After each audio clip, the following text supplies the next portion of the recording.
So there was this a guy with a touch of the tism, let's just say, in the comments section, and just in general. And oh, you read the comments? I do. I know they say don't read the comments, but I do anyway because I'm bored. I can't just work all the time and hike all the time. So I'm just like, you sitting there at the gym, like, oh, and it's conversation. There's some interesting points, but obviously the people on the spectrum are in there. And just so you know, anytime you tell me how to run my business, you should get to the point more, which was the latest one. I'll just talk about something else. Oh, we'll get there. Don't worry. I'll talk about why white men shouldn't be tolerating diversity and inclusion, yet they do. But we're going to go on a nice little detour, a little appetizer before the main course. That has nothing to do with the main course now. So the more you tell me to do it, the more I'm going to do it the other way. The more I'm going to keep doing it just to piss you off. So, all right. Let us explain the background here, and then I'm going to go into it, and then we got a podcast later on today at 10. Diversity and inclusion is simply a racket. It is a scam in its modern day incarnation as it pertains to corporate training in corporate America. From the employer or the corporation's perspective, the diversity and inclusion, it's an insurance policy so that they can hedge against discrimination lawsuits. From the people who studied the joke of a degree, it's a money-making operation for the few that actually do have a successful practice, and you can hoodwink corporations into doing it, like diversity and inclusion.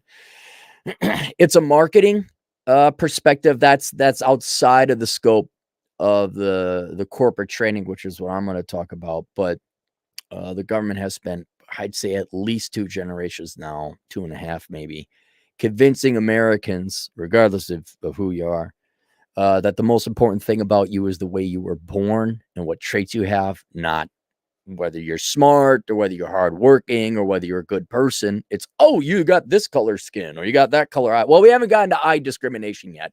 Certainly your plumbing, certainly whose plumbing you like to lick. And they've even made accommodations for boring old cisgender people who are like, oh, you could claim you're not. I can. Can I be special? My goodness, I think I'm coming down with a touch of the gays. I'm popular in high school now. But the largest main overarching political economic reason for it is to run cover for people who make bad decisions. And you have to understand this very clear delineation. It is not because of the traits that you were born with that you made bad decisions. You're a moron and you made bad decisions. And what every American is doing now, regardless, this is how you got to understand traitism. They will always run to blame somebody else. Woman cheats on her husband. Oh, it's not my fault. It's his. You got bad grades. Oh, it's whatever. It's white kid privilege. Now, not as a group. White males, not as a group, straight white males. I'm not going to further complicate the analysis by introducing sexual preference here. Are not the most successful group in America. That'd be Asian males. The reason we don't go after Asian males or other groups of people in general is because they're not the majority and they don't have the majority of the money. And all diversity and inclusion is for particular groups of people, women, minorities, etc. say, I'm a victim, I'm oppressed, I want life put on easy mode, and give me more money and give me every advantage in life. That's all that is. That's all that is. If you think about it, it's an insult for the people who make bad decisions, regardless of whatever traits you were born with, to hide behind and consequently ruin the reputation of said groups of people they belong to, because everyone's like, you're just chinsing out. You made bad decisions. You have more kids you could afford. Oh no, it's because of fill-in trait I was born with here. But regardless of the underlying mechanics of victimhood mentality and politics and parasitism and the cowardice, the ultimate cowardice that's involved in that, you still need a scapegoat. You still need a boogeyman. And since males and whites they are well, not men. White is the largest population. They have the most money cumulatively. And they're I guess, the base that you start from. Like if you're going to claim oppression from a majority, you have to go with the majority group numerically.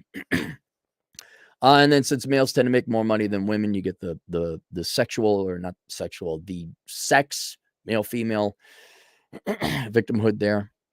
They're public enemy number one, according to this, I don't even want to call it philosophy, ideology, this scam.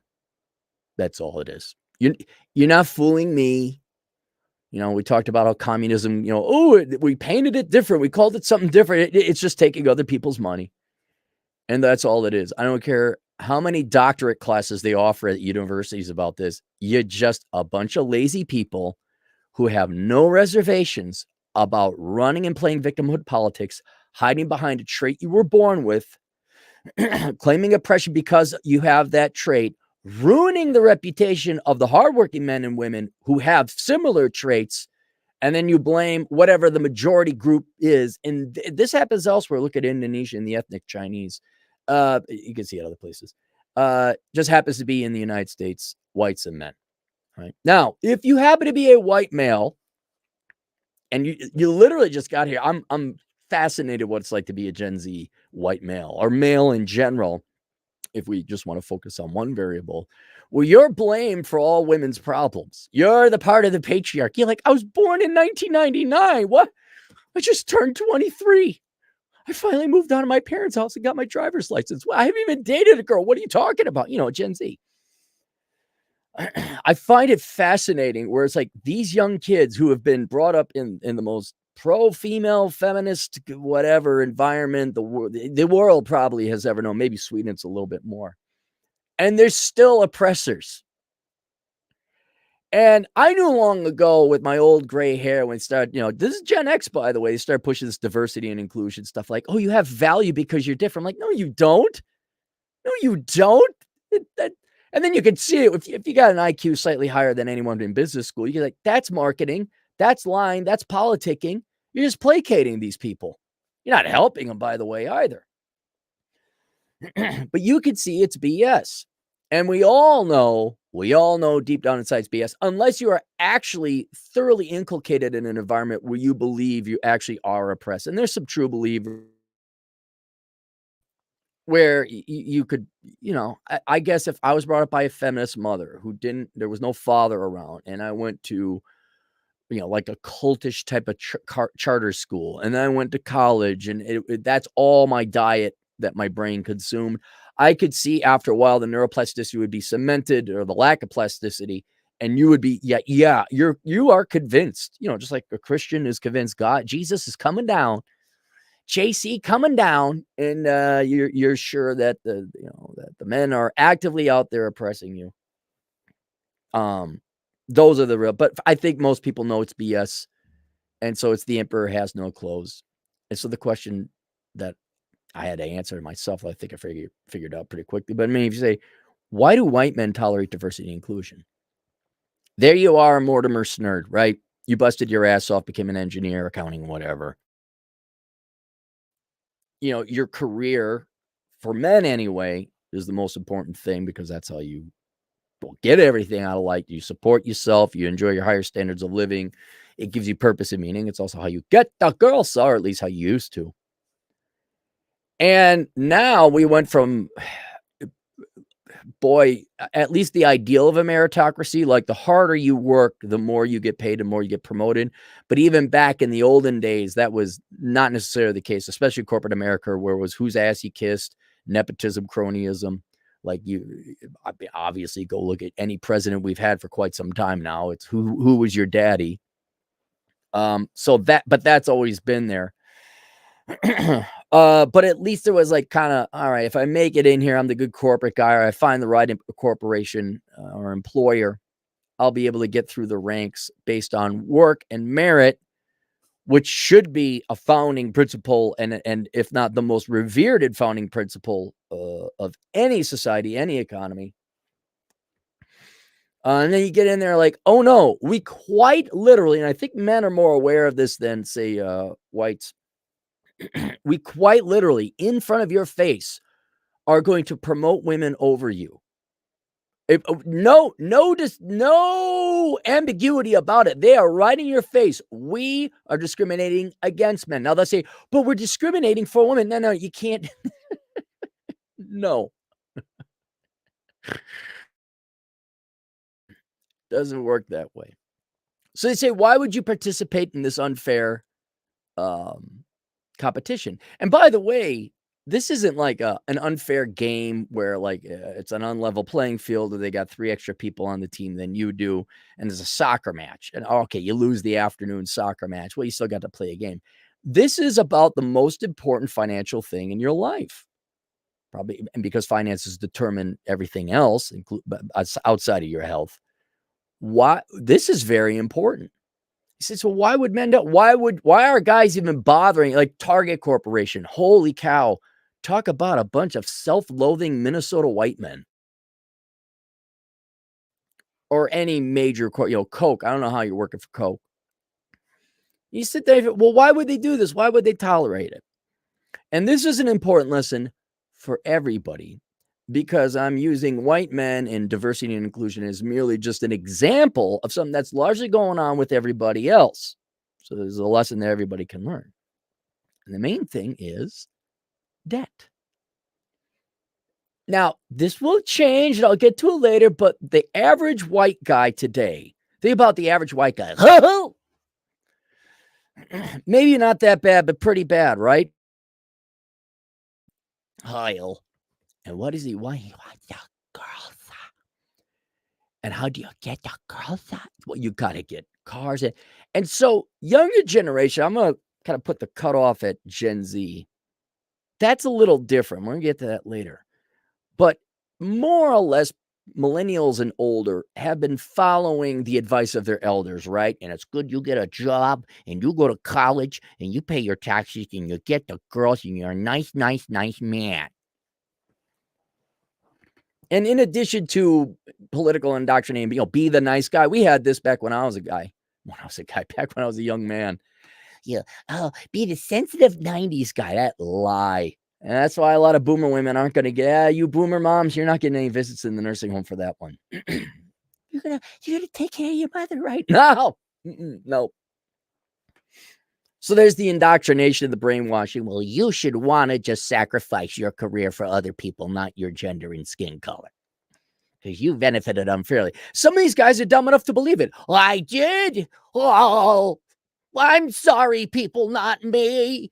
Oh, I'm such a bad man. Those are usually the guys helping carrying mattresses. Look it up. But the main one is debt. Because how are you a good boy? How are you? You got to get the girls. You got to go to college. So they go into debt for school. And I know we pick on the girls for majoring in dumb crap, but men also, majority of men major in dumb crap. It's not they're all engineers and accountants and surgeons, but not by any stretch of the imagination. I believe it's 2/3 of men major in dumb crap. So they're in the same boat. Then how do you get girl? Oh God, number one finance problem I deal with men. Okay, you went to trade school. All right, you didn't go to the fancy, prestigious liberal arts college. All right, what do? I bought a Carza to get the girls. What? And now you already know the path that they're going on, this debt path, where you quite literally become enslaved to the banks. And I'm not saying it like an Alex Jones conspiracy, the banks and the corporations. No, I've seen personal balance sheets. By the way, this isn't squarely relegated to white men only. I'm sure of our black and Hispanic brothers happen to know you're aware of. It ain't just white guys pissing away their money on cars, as you guys know. But you're going to get the girls. And the first mistake after you make the major mistake of majoring in something stupid is you go and you finance a new car or a fancy car to get the girls. And that is like the first major mistake that sends off to a domino effect of major financial mistakes that enslave you. So now you got a car at $50,000 financed at 12.8%. What do you do then? You got to get the newest phone to impress the girls. So, and I did a thing about financing phones. So you're an idiot there. That's pretty minor. But then you get the girls. I don't know. If you thought cars and college degrees and phones were expensive, wait till you get married. So then you get married. Now, what usually happens? You get married modernly. Men get married at I think the recent dad is 31. By the way, it's all guys. Just in case our Latino, Black, and Asian brothers think that that's white guy problems. Oh,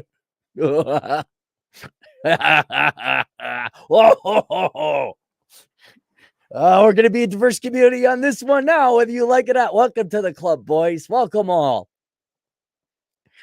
See, there's this cute little thing, right? And she's like, 28, 29. All right. Had an OnlyFans thing she didn't tell you about.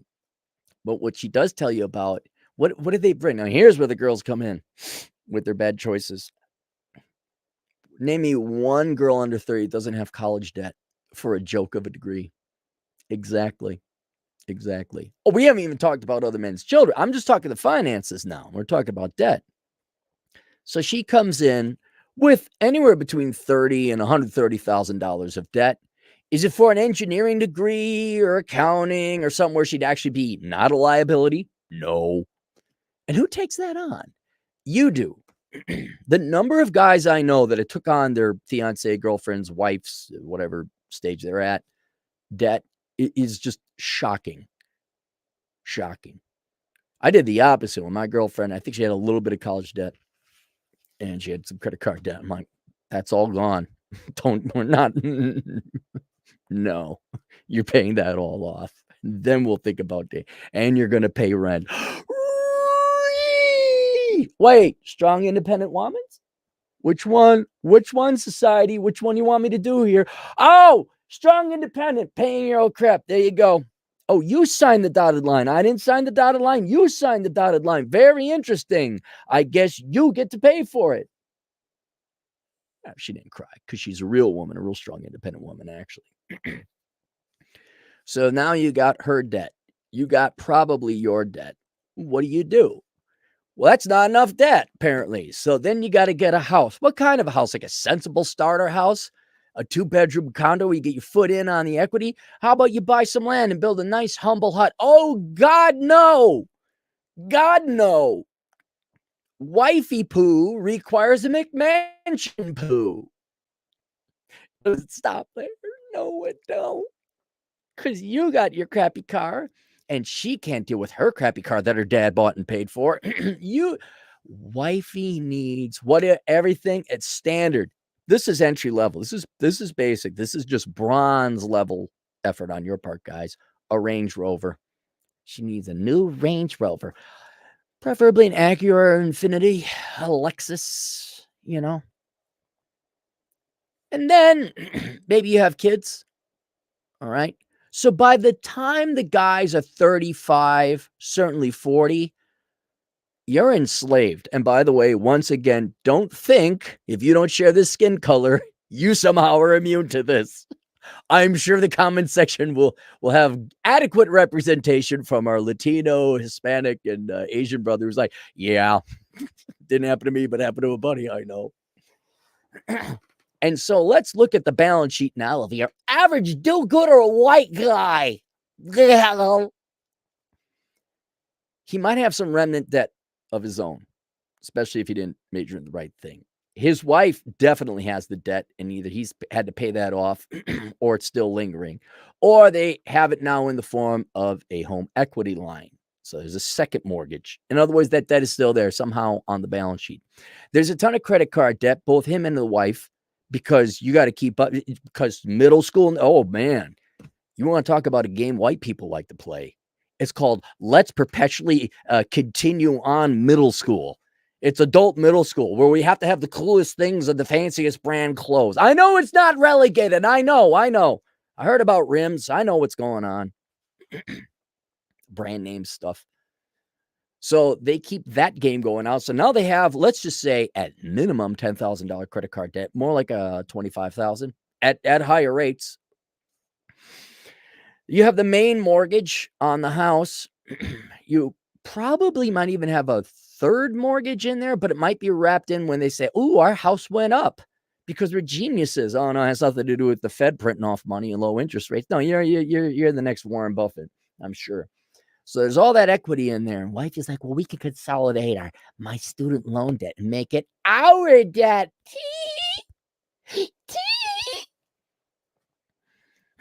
But you know that house you bought in 2019? That's like 2 years old. That kitchen is 2 years old. We need to redo the kitchen or finish the basements or do something different with the house or the bedrooms or the kitchens or the bathrooms. Because that toilet won't do. It only takes all of our fecal and urine material away. It needs to be something fancier. You know, shiny, bauble, new, better. So then you redo the house. Now you got essentially a third mortgage wrapped into a second mortgage that you consolidated both the student loans and oh, and what is the wife bringing to the table? Oh, I'm sure with her chemical engineering degree, she's bringing in a whopping $125,000 a year. No, she isn't. No, again, not limited to white guys, by the way, in case you're wondering, because other women aren't exactly majoring in neurosurgery either. So there you are, Mr. 38-year-old man with a ton of debt that you're responsible and co-signed for. And this is where you are living paycheck to paycheck. They did that study. What was it? There were couples that made $250,000. And out of them, a third were living paycheck to paycheck. And that's why. Because their personal finances are so leveraged to the hilt with debt, they are a debt slave.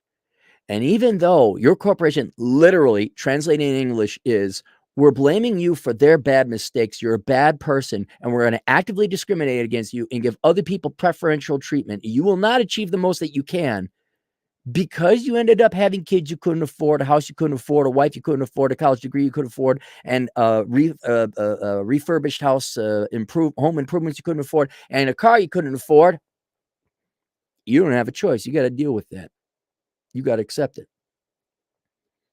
That's why, a lot of you would be saying, whether you have to be a white male or not, a lot of you are like intellectually honest. It's like cheering on, Lester Burnham in American Beauty. You're cheering on a guy in the movie, like, tell him to F off. They can't. Like, that's what made American Beauty so great, is the guy had a mortgage. He had a daughter. Well, his wife was working too. Daughter could take care of herself, kind of. And he still took a gamble and bluffed his way into getting a severance and quit his job. That's why everyone was cheering on Lester Burnham. Right? And you'd like to cheer on, like, man, I wouldn't tolerate that crap. Yeah, but not everybody is us, Not everybody's old Cappy, where if I walked in, I mean, even if I had to go get a job, I'd be like, how you doing? They'd be like, well, we have diversity and inclusion training. I'm like, not for me, you don't. And they go find someone else because there's plenty of other dead stooges out there. But we've seen this. Where why do they want a married man? Because they had liabilities. This goes way back into the 50s. Why'd they prefer a married man? Because he had liabilities and responsibilities. They knew he'd be a more reliable guy. He had to be. There's now 3 separate stories. I know one was a car dealership. I forgot where the other 2 were. But the story is roughly the same. Young man comes out of college. Young man goes work for Corporation X. One was a dealership. The other corporation, I think, had a deal with a car. And I forgot the third story. But young man, in all 3 instances, went and financed himself a brand new car. And in all 3 instances, their male employer says, we got him. This is not unknown to corporations and employers, that if you are debt-laden, you're their bitch. And they can shove cactuses up your ass and you'll take it.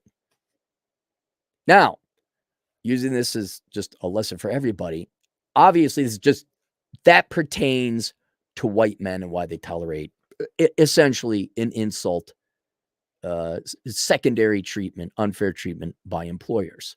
But if you get into this debt problem, if you get yourself into that debt slavery situation, doesn't matter who you are, you're screwed, because your employers are going to do the exact same thing. I mean, what, you think a black female who's corporate executive and all that, what, she doesn't have student loan debt? She don't even have the guy to go, right, because don't need no man. How many black men have heard that before? The sisters telling them they don't need you. Have you? Raise your hand if you've heard that. One in the comment section if you might have heard some along those lines. Well, there she is. She's got what? Law degrees. All right. Oh man, women love law degrees. I majored in something completely stupid and unemployable in the liberal arts and social sciences. So I'm going to improve it becoming a lawyer, y'all. $300,000 later, got accepted to the strip mall law school over there, completely hosed. And now they got to go work for the law firm. Oh, and they'll, oh yeah, diversity and inclusion. Oh, the corporations will lie to the minorities too. Oh yeah, Target Corporate. Oh my God. Oh, you got black vagina? Oh, we love black vagina. Oh my God. It's not straight black vagina. Motorboat, that stuff. We just so much care. Oh, by the way, here's your crappy pay. We're going to make you work 80 hours a week. And oh, you got here's a Target card.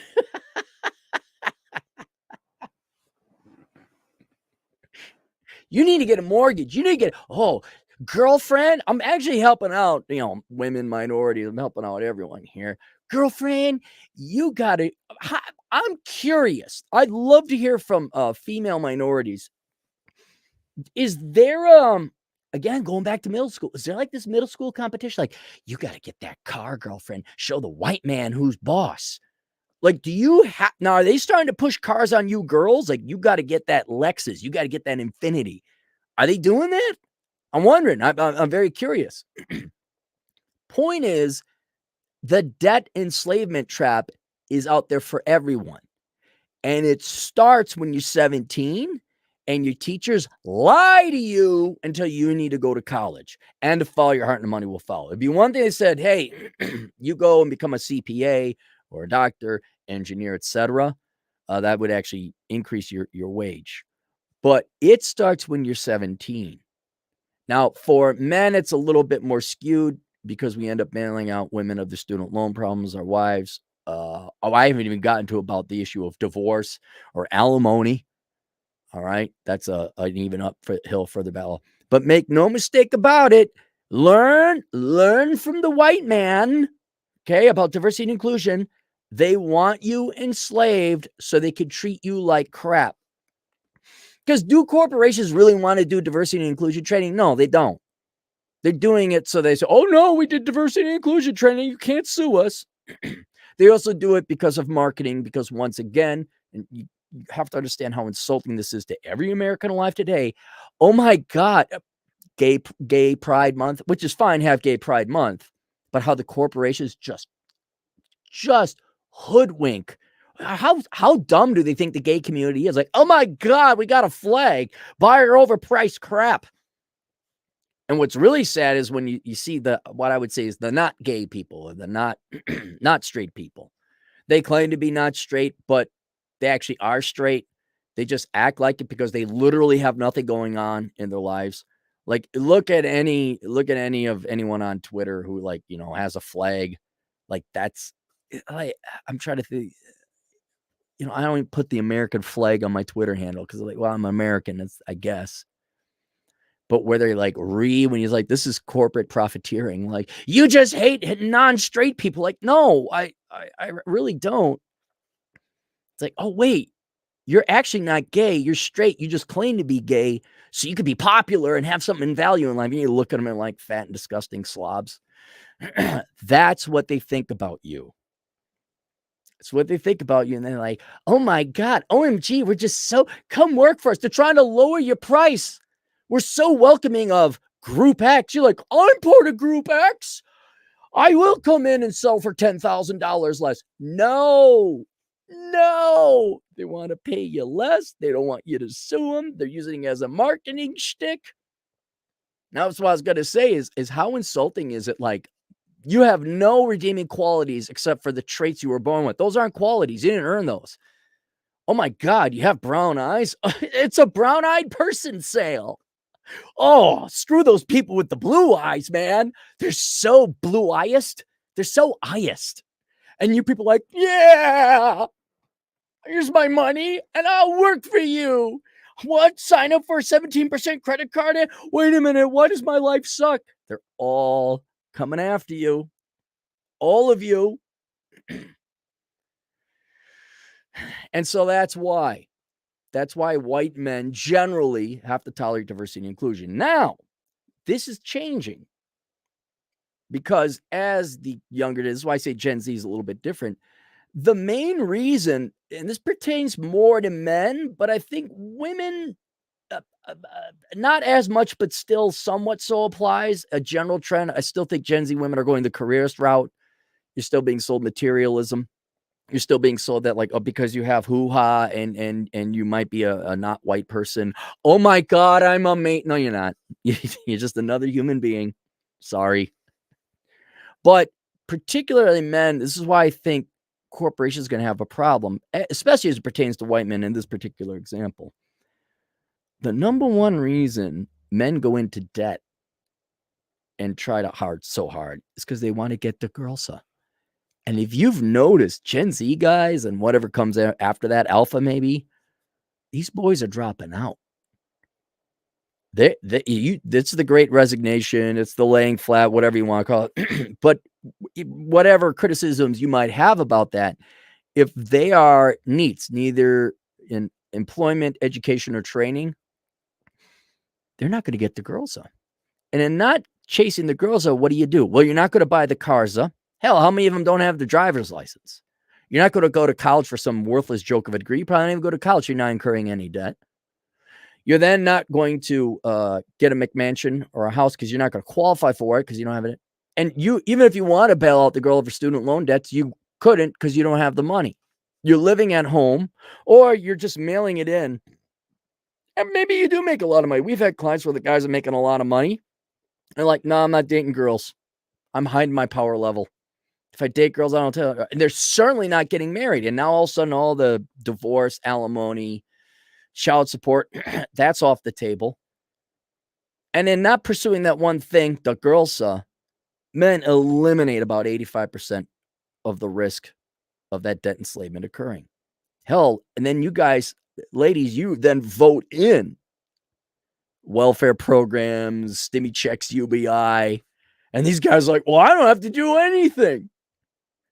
So when it comes to corporations, like, forget whether or not there's diversity. It truly insulting racist and sexist discrimination against white men with diversity and inclusion training.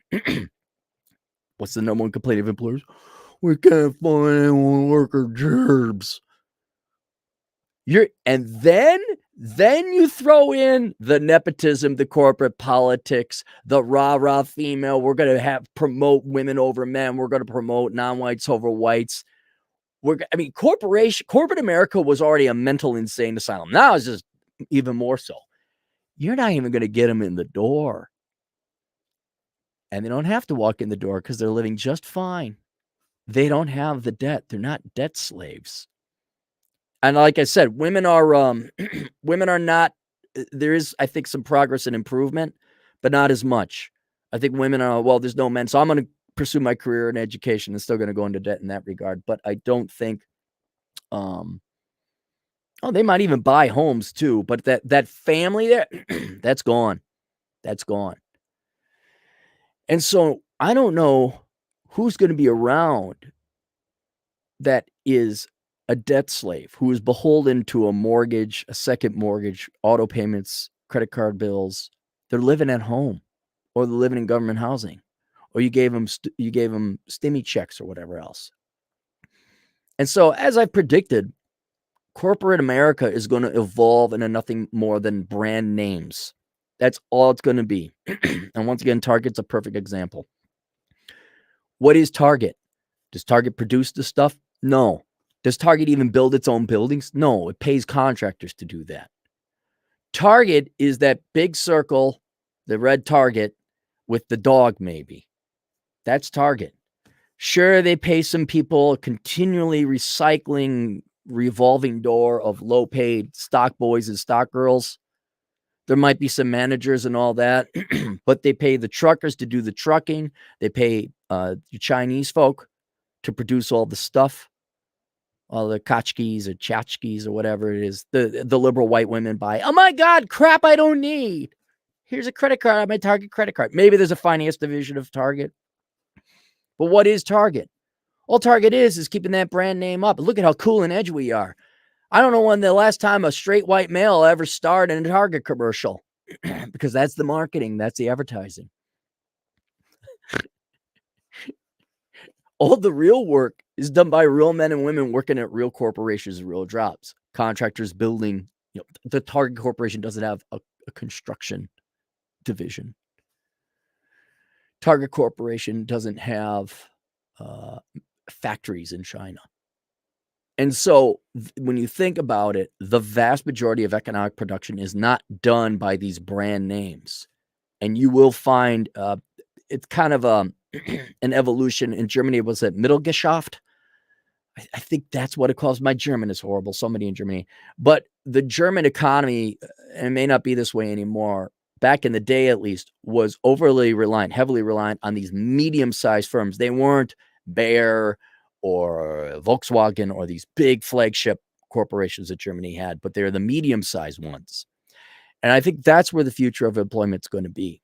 Where if you want to work for a Fortune 500 company, they're so large, they have such a brand name that they're just going to become insane asylums, mentally ill institutions where you come in and like, hey guys, we have this training and that training and let's talk and let's have it open environments. And okay, we're in like weird cultish like a stuff where they're like, oh, we have Target Family Day. Come meet your target, like bring my family. No, just you. Come on, we're gonna have a get together. We're gonna have quarterly fun time. We're gonna go bowling. I hate you people. I'm only here for the money. I want to go back to my life. That's where that's going. And I could see a lot of women, especially who are corporateers, I'm a boss bitch. Okay, good for you. Here's your environment. Here's your life. But when someone, oh, geez, the computers aren't working, they're going to have to outsource to a real computer guy or gal. Oh, whatever. The electricity isn't working. You're going to need electricians. That's where you're going to want to go for employment. And so going for, like, first, would it be great? Your corporate employer says, we have mandatory diversity and inclusion training. And you go to your boss like, no. What? No, not doing it. What? White male or not? Because let's just admit it. Who the hell wants to go to that? It's boring. You've heard it before. I don't know if you heard it before in college or university.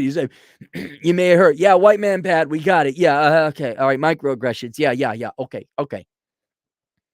But wouldn't it be great if everyone just says, no, we're not doing it. That's stupid. It's dumb. It's a waste of my time. Oh, it's also outright immoral, unethical, discriminatory, bigoted, etc. No, we're not doing it. Oh, by the way, no, I'm not going to your stupid, picnic party after hours. No, I'm not joining the Kmart for Kids Club. No. I come here, I Malcolm Reynolds up. I come here, I do my job, I get paid, and then addedly I go home. But there's too much of that middle school. I got to be with the popular kids. I got to do what I was told. I got to work for a large corporation. Still see that with some accounting majors that think you got to go work at the Big Four. Still see this with finance bros and what dwindling level of the blue bloods, the Ivy League. I got to go work in Wall Street. Still see a little bit of that what's the word I'm looking for? Fanaticism, true believers. Well, I got to work at Silicon Valley. Adult Democrats are crapping in the streets in Silicon Valley. Like only except for the true believers, the sheen is wearing off. Right? So there is no future at these large. You're not missing out on anything.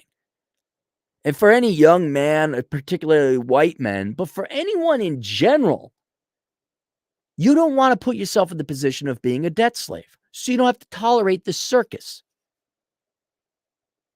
And so what I'm strongly recommending to everyone, but especially white men, if you don't want to be like your old man whose wife has got him over a barrel with the threat of divorce, a ton of debt, a mortgage, her student loans, et cetera, and he has to walk in and grin and bear it where some fat, disgusting sow comes in there and tells him that because he worked hard in engineering, meanwhile he's supporting a woman back home, that he's the cause of all problems in the world. He's got a smile and grin and bear. And then the boss, not to mention all the crap that the boss and he promotes the cousin over the guy or whatever else. You want to avoid that fate? Don't go into debt. Don't deal with it. Oh, and by the way, ladies, I don't know if I'm wrong here. Can women be catty at the office? You're working at an office that's all female bosses. Is that meritocratic? Is that really honest and fair, right? Women never promote their BFFs or give preferential treatment among other women, right? They don't talk. There's no backstabbing going on. You want to avoid that environment? Hey, why don't you just not have any debt? So the nanosecond, one of these cocksucking corporate employers comes in and says, you got to do thing X that is pointless, stupid, even insulting, immoral, unethical, whatever. You say, no, I'm not. And they'll say, well, you'll get fired. Cool. I'll go work for the other team. Or I don't have any debt. I got 6 months supply of cash. No, I'm not doing it. And then maybe, just maybe, it's too late now for the main generations online. But Gen Z and younger, I think it'll be within my lifetime where you're just like, no, we're already seeing that with the Great Resignation. We're saying, no, we're not doing that. I'm not working for you. And then like, oh my God, we can't. So there's elements of that happening, but I'd love to see it where everyone's just like, no, we're adults now. The emperor has no clothes. We're not doing diversity and inclusion training. And then it's relegated only to the most woke of corporations, which by that time will just simply be brand name management. They'll all be in New York or LA. No one's going to want to work from. And especially with online internet technology, it's just going to be a cabal of weirdos working from their laptops in coffee stores.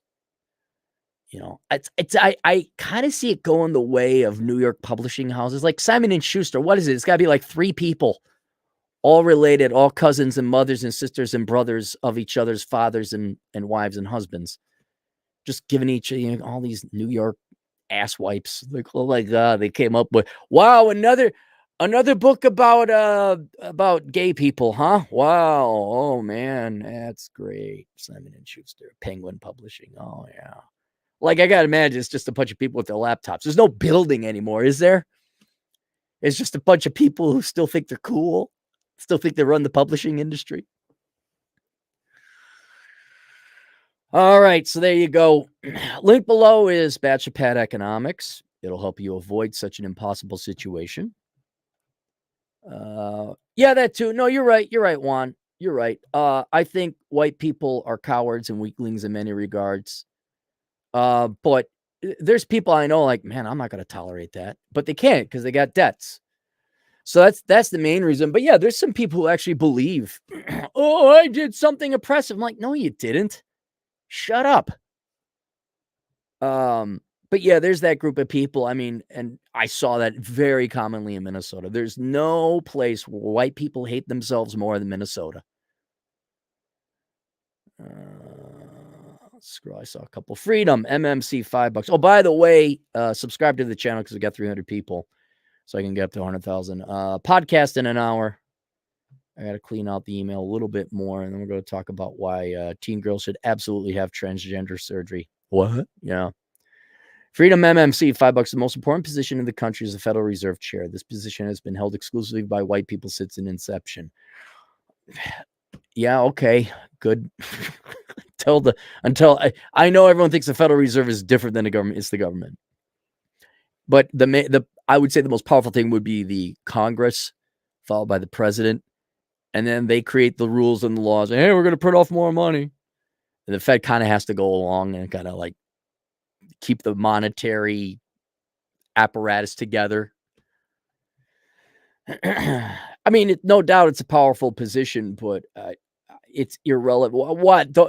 Who cares if it's white people? They keep voting. Okay, yeah, let's print off more money. Did you see Janet Yellen? Did you see under her domain? And Alan Greenspan was the Jew. Oh, nosies. Ooh, spooky Jew. Wonder if he's still alive. Nonstop trade, $2. Even the military's people do diversity training. Right. I don't know. They're bored. Is it really fun? Is it fun? Can't be fun, can it? Like when you the school you went to, they're like, "Oh, we're gonna go on a field trip. Yay, to the box factory." Oh, those really lame. "Oh, we're gonna go to the pickle factory." Oh, great. Nonstop Dre, 2 bucks, Cappy pronouns, life coach, Carlson alumni, and Smurf. What's a Smurf? What is that? What derogatory thing is that for? What does that imply? Uh,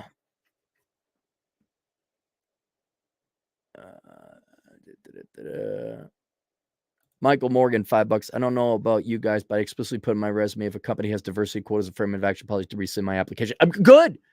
Save your time. I would still go in and waste their time. And it depends on how much free time you have, what you want to do with it.